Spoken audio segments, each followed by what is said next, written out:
Hello students, this is CA Yashoda Sharma from my future academy. एक बार हम पूरा image form by spherical mirror के जो रूल्स है हम वो यहाँ पर ओवरव्यू करेंगे।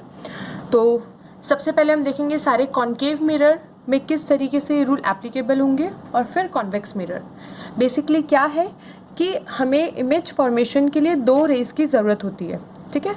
उसकी पोजीशन, उसका साइज़ देखने के लिए कि जो हमारी इमेज है वो कहाँ पर फॉर्म होगी, क्या साइज़ होगा, कितना दूर होगा वो मिरर से, ये सब के लिए हमें बेसिकली दो रेज की ज़रूरत होती है, ठीक है।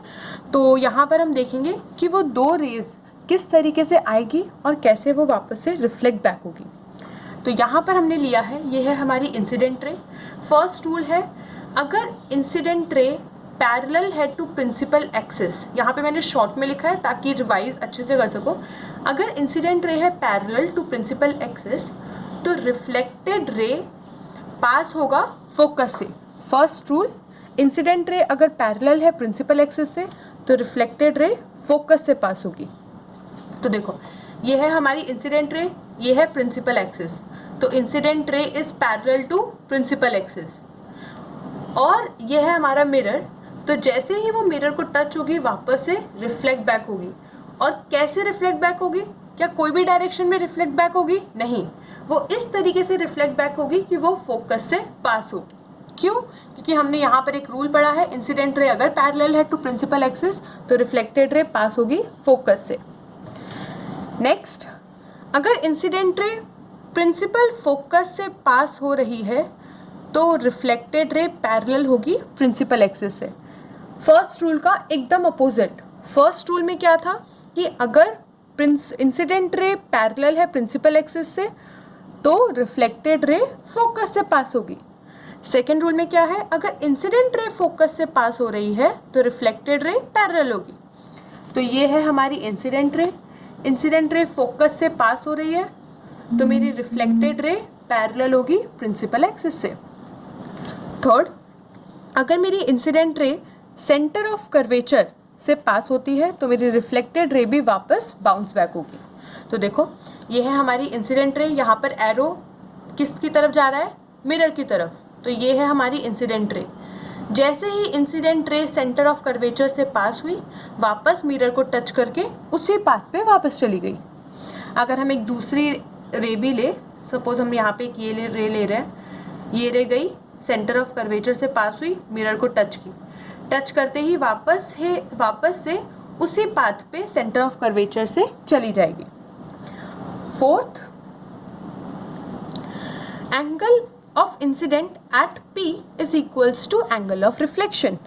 मतलब क्या कि इंसिडेंट रे अगर पोल को टच करती है तो जो एंगल वो प्रिंसिपल एक्सिस से बनाती है वही सेम एंगल रिफ्लेक्टेड रे भी नॉर्मल के साथ बनाएगी, ठीक है।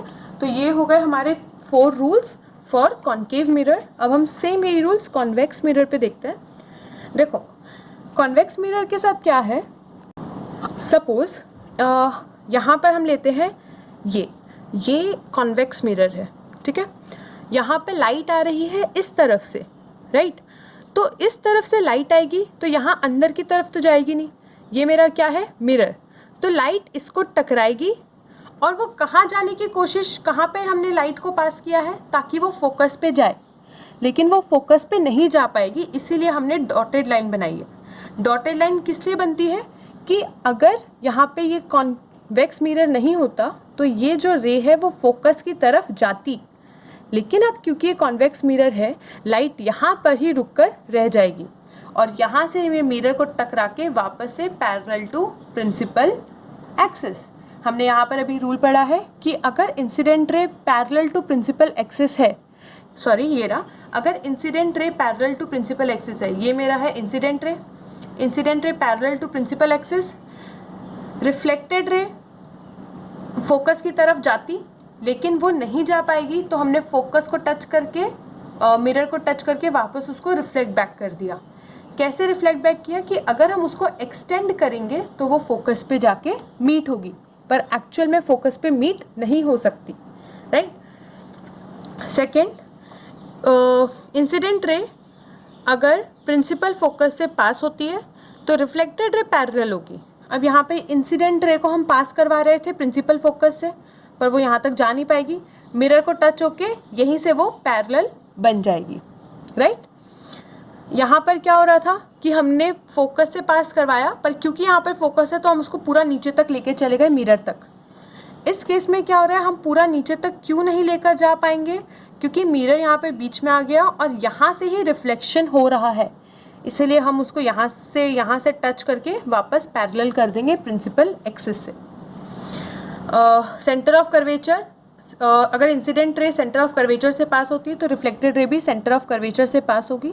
तो देखो इंसिडेंट रे को हम लेके जा रहे हैं सेंटर ऑफ कर्वेचर तक, लेकिन जा नहीं पाएगी वो रे, क्यों? क्योंकि यहाँ पर कॉन्वेक्स मिरर आ गया, वो यहीं से टच होकर पीछे की तरफ आ जाएगी और यहाँ पे डॉटेड लाइन बनेगी सेंटर ऑफ कर्वेचर तक।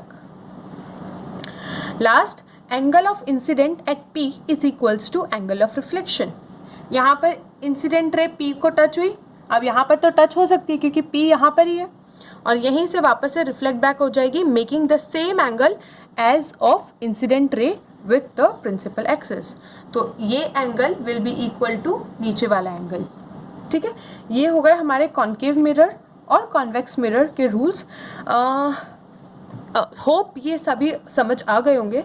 स्टूडेंट्स, आगे बढ़ने से पहले ये सभी जो रूल्स है उसको अपनी नोटबुक्स में बनाओ, प्रैक्टिस करो, और उसके बाद हम जाएंगे concave mirror, images form by concave mirror और कॉन्वेक्स मिरर, क्योंकि पूरे चैप्टर का जो क्रक्स है वो ये 4 रूल्स में है। अगर ये 4 रूल्स अच्छे से समझ आ जाते हैं तो आगे के जो रे डायग्राम्स है वो बहुत ईजीली समझ पाओगे, ठीक है। कॉन्केव मिरर में कोई डाउट नहीं हो सकता, कॉन्वेक्स मिरर प्रैक्टिस से और ज़्यादा क्लियर होगा, तो कॉन्वेक्स मिरर की प्रैक्टिस करो, और फिर जो नेक्स्ट वीडियो है that is image form by concave mirror and image form by convex mirror, वो करना।